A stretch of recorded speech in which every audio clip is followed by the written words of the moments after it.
Et chers bien-aimés, je vous salue tous dans le merveilleux nom de Jésus. C'est vrai qu'il y a un peu de temps qu'on ne s'est pas vu, mais j'étais occupé vraiment à préparer un autre moment. Parce que vous savez, alléluia, ça fait quelque temps que Israël est en guerre. Une guerre qui ne finit pas. Mais tout ce qui se passe sur la terre a un but. Et le but, chers bien-aimés, c'est de signer une trêve. Trêve de paix, trêve, et il y a un temps pour chaque chose. Et je rends grâce à Dieu pour cela. Chers bien-aimés, je sais que depuis le Covid, depuis vraiment les épidémies qui se multiplient, eh bien, vous êtes en souffrance. Parce que souvent vous avez vu qu'en période de crise, eh bien, on prend la fuite. Alléluia. Mais ce n'est pas le moment de prendre la fuite, mais c'est le moment de revenir à Dieu, parce que le Seigneur a un plan pour nous. Le Seigneur revient bientôt. Peut-être que vous dites, mais j'ai entendu ça, j'ai entendu ma grand-mère parler de ça et tout. Mais bien-aimés, alléluia, je dois vous dire que, entrez en vous-même, approchez-vous davantage de Dieu, marchez avec lui, et vous verrez que la lumière, de plus en plus, va éclairer notre intelligence. Donc, c'est pourquoi je vous dis simplement, chers bien-aimés, alléluia, le Seigneur crée des circonstances pour que nous puissions commencer à entrer dans la révélation. Parce que Dieu est tout-puissant. Il est tout-puissant.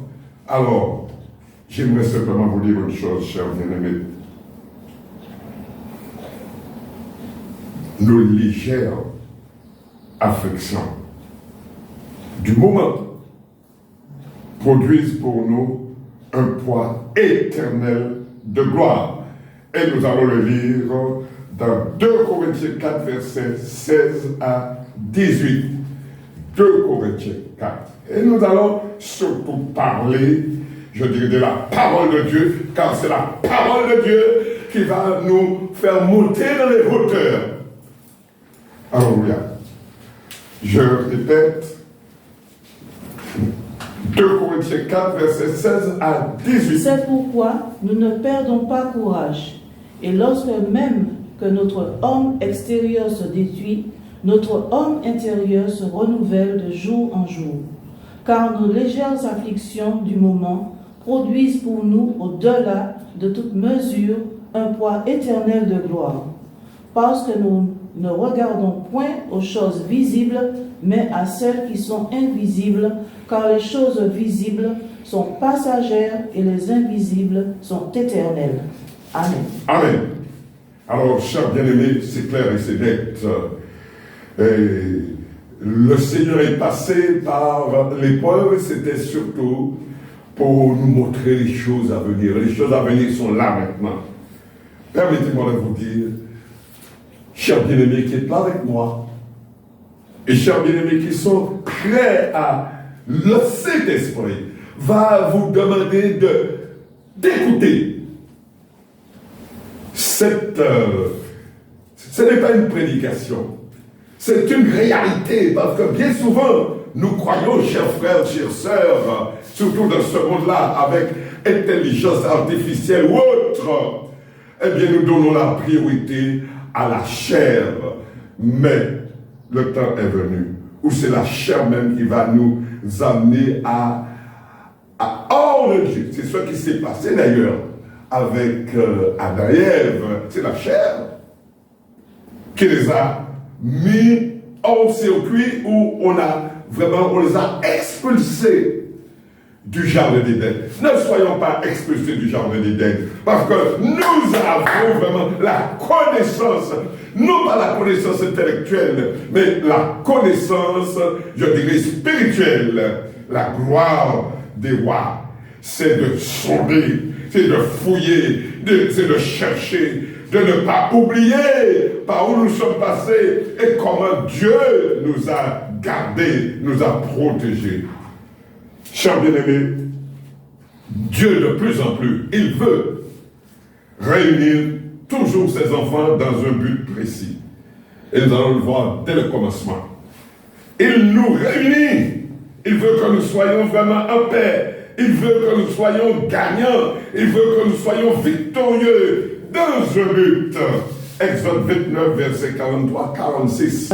Avec les enfants d'Israël, et ce lieu sera sanctifié par ma gloire.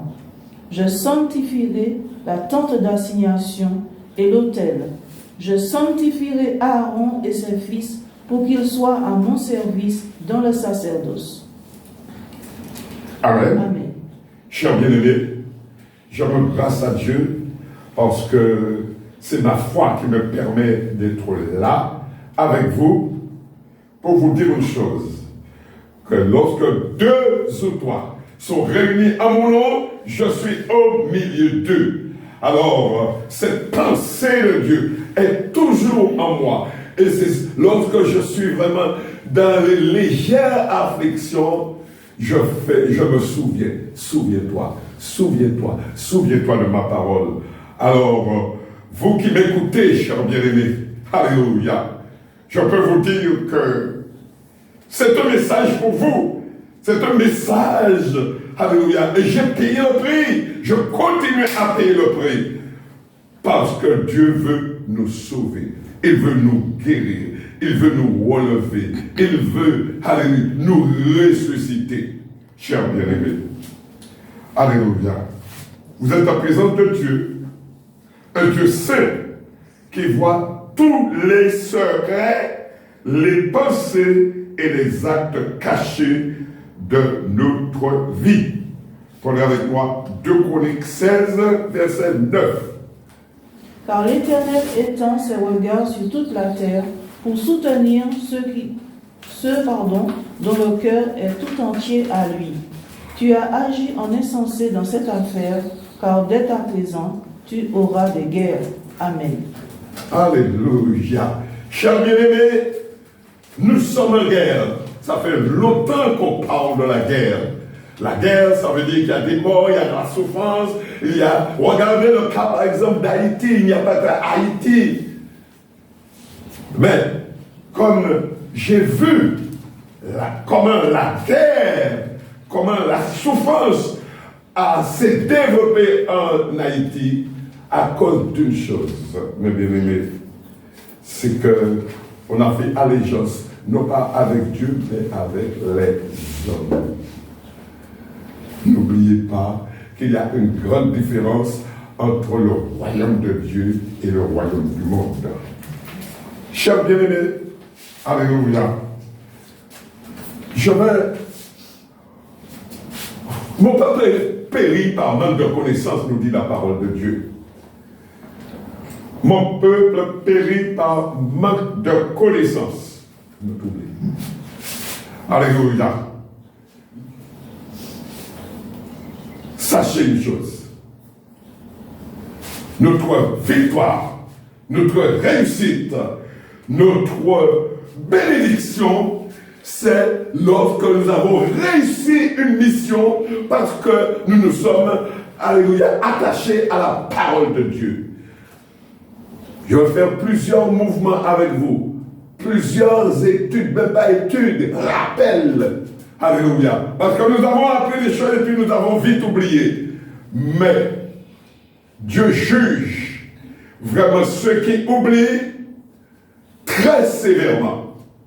Ce n'est pas le sujet, mais si vous êtes là, c'est parce que réellement vous aimez le Seigneur. Et comment plaire à Dieu? C'est important, chers bien-aimés qui m'écoutez. Comment plaire à Dieu? Eh bien, de faire exactement ce qu'il nous demande de faire. Bien souvent, nous ne comprenons pas. Nous ne comprenons pas. Mais c'est vraiment parce que nous avons oublié. Mais souviens-toi, souviens-toi, souviens-toi. Et nous allons entrer dans cette dimension de rappel. De rappel, souviens-toi. Souviens-toi. Et je vais vous parler, mes bien-aimés, du séjour de 40 ans dans le désert.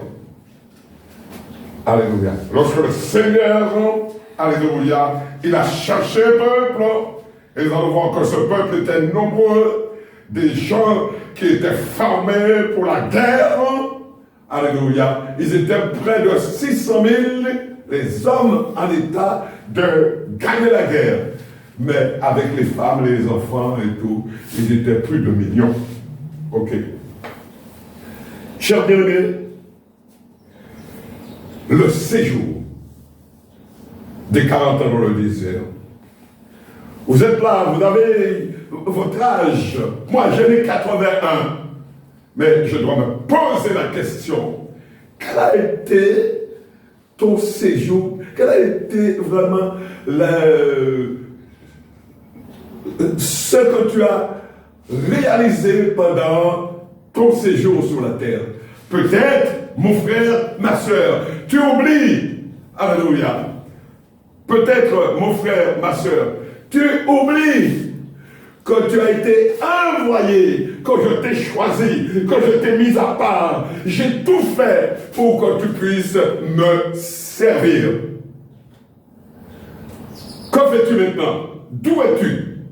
Quelle est ton attitude? Alléluia. Cher bien-aimé. Alléluia. Toute cette population que Dieu a cherchée, 40 ans dans le désert. Et c'est intéressant de savoir qu'il était là avec son peuple. Il était là avec son peuple, colonne de feu, colonne de nuée, Shekinah, la puissance. Et nous allons voir ce qu'il a fait avec ce peuple pour que ce peuple réussisse. Et le résultat, c'est quoi, mes bien-aimés? Le résultat, ce peuple a-t-il réussi? Nous le verrons rapidement. Alléluia. Toute cette population de plus de 2 millions. Non, de 2 millions. De plus de 2 millions, mes bien-aimés. Alléluia. Toute cette population ne peut subsister dans le désert que grâce au secours et au miracle de Dieu. Dieu fait encore des miracles, mes bien-aimés. Alléluia. On ne parle pas tellement d'enfants parce que le temps n'était pas arrivé. Mais aujourd'hui, Dieu utilise les enfants. Alléluia. Et c'est merveilleux ça. Alléluia. Lorsque le peuple fut sur le point de pénétrer à Canaan, Moïse lui rappela que pendant toutes les marches, Dieu l'avait porté comme un homme porte son fils. Prenez avec moi Deutéronome 1, verset 31. Nous qui nous sommes séparés de lui, mais il est toujours avec nous. Deutéronome 1, 31. L'Éternel, votre Dieu, qui marche devant vous, combattra lui-même pour vous, selon tout ce qu'il a fait pour vous, sous vos yeux, en Égypte, puis au désert, où tu as vu que l'Éternel ton Dieu t'a porté comme un homme porte son fils pendant toute la route que vous avez faite jusqu'à votre arrivée en ce lieu. Amen. Amen. Aujourd'hui, de plus en plus. Alléluia. Avec les statistiques, on a vu que la pauvreté s'accroît. La pauvreté de plus en plus, etc. et tout. À tel point maintenant que les gens sont dans la drogue, les gens volent, les gens dévalisent, les gens créent toutes sortes de problèmes. La vie est chère, la vie est chère. Mais la vie deviendra de plus en plus chère. Parce que c'est la malédiction, c'est le fruit, mes bien-aimés, de nos pensées, le fruit de notre travail, où nous avons rejeté Dieu. Mais, alléluia, lorsque Dieu est avec nous, regardez, chers bien-aimés, rappelez-vous, Moïse rappela au peuple que pendant toutes les marches, Dieu l'avait porté, nous l'avons vu. Le miracle de la manne, mes bien-aimés, se produisit d'abord dans le désert de Sin et se renouvela pendant 40 ans jusqu'à la frontière de Canaan. Mes bien-aimés, les enfants de Dieu ne mourront jamais de faim parce que Dieu est avec eux. Alléluia. J'ai expérimenté cela parce que simplement lorsque nous sommes vraiment dans la joie, lorsque nous sommes dans la paix, lorsque nous sommes en communion avec Dieu. Le partage, Dieu partage. Alléluia. C'est ça l'amour, mes bien-aimés. Alléluia. Il n'y a pas... On partage. C'est l'expression de Dieu, chers bien-aimés. Et le peuple de Dieu va passer cette crise. Le miracle des cailles, donné comme un signe, fut temporaire. Il y eut à peu près après, il y a eu celui de l'eau. L'eau commence à devenir un problème dans le monde entier. Alléluia. Est-ce qu'on a vu ça? Acheter de l'eau, mes bien-aimés, aujourd'hui, dans les supermarchés. Alléluia. Ce sont des noms. Dieu nous a donné vraiment cette grâce. Et nous allons prendre cette grâce, chers bien-aimés, d'avoir de l'eau gratuitement en évoquant son nom. Amen. Alléluia. Prenez avec moi Exode 20, versets 2 à 11. Je suis l'Éternel ton Dieu qui t'ai fait sortir du pays d'Égypte, de la maison de servitude. Tu n'auras pas d'autre Dieu devant ma face. Tu ne feras point d'image taillée, ni de représentation quelconque des choses qui sont en haut dans les cieux, qui sont en bas sur la terre, et qui sont dans les eaux plus bas que la terre. Tu ne te prosterneras point devant elles. Tu ne les serviras point, car moi l'Éternel ton Dieu, je suis un Dieu jaloux, qui punit l'iniquité des pères sur les enfants, jusqu'à la 3e et la 4e génération de ceux qui me haïssent, et qui fait miséricorde jusqu'en 1000 générations à ceux qui m'aiment et qui gardent mes commandements. Tu ne prendras point le nom de l'Éternel ton Dieu en vain, car l'Éternel ne laissera point impuni celui qui prendra son nom en vain. Souviens-toi du jour du repos pour le sanctifier. Tu travailleras 6 jours et tu feras tout ton ouvrage. Mais le 7e jour est le jour du repos de l'Éternel ton Dieu. Tu ne feras aucun ouvrage, ni toi, ni ton fils, ni ta fille, ni ton serviteur, ni ta servante, ni ton bétail, ni l'étranger qui est dans tes portes. Merci. Amen. Chers bien-aimés, l'heure avance et je dirais, conclure en vous disant une chose. Le peuple dans le désert pendant 40 ans n'a manqué de rien.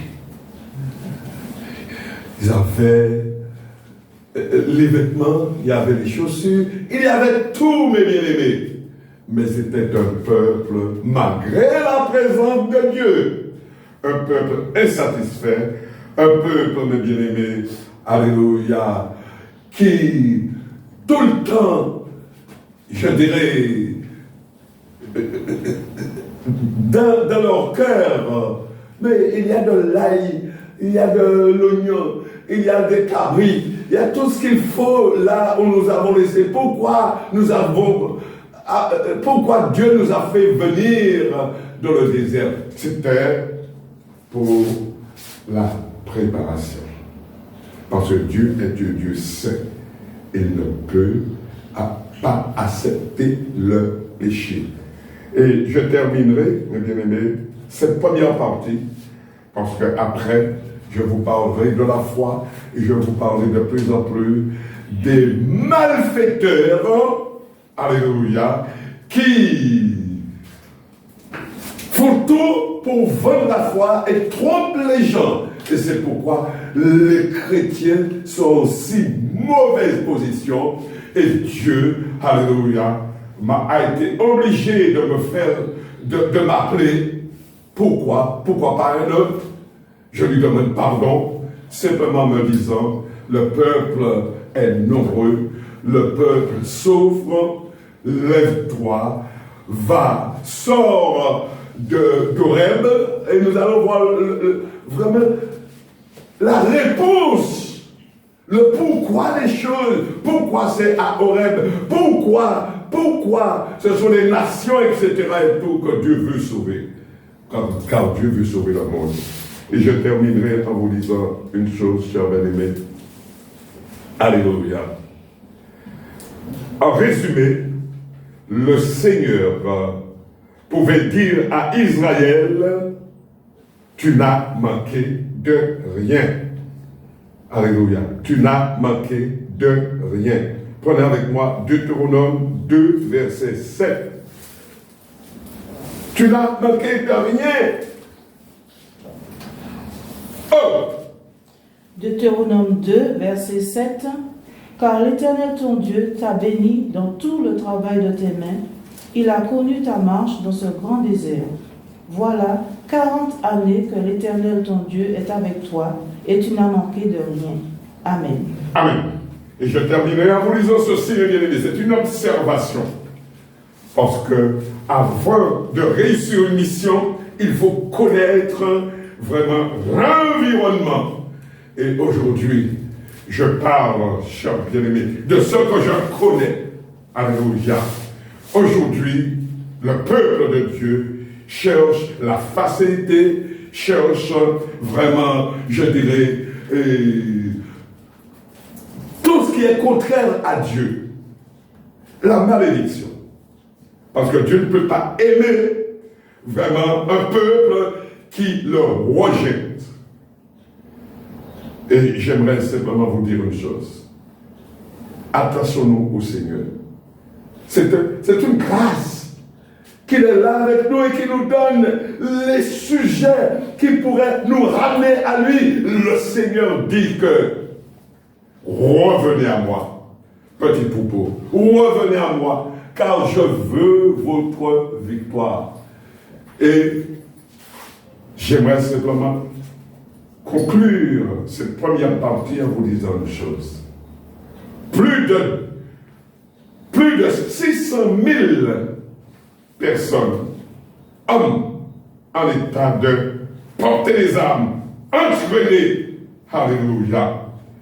Eh bien, simplement 2 de cette génération ont réussi à vraiment réussir.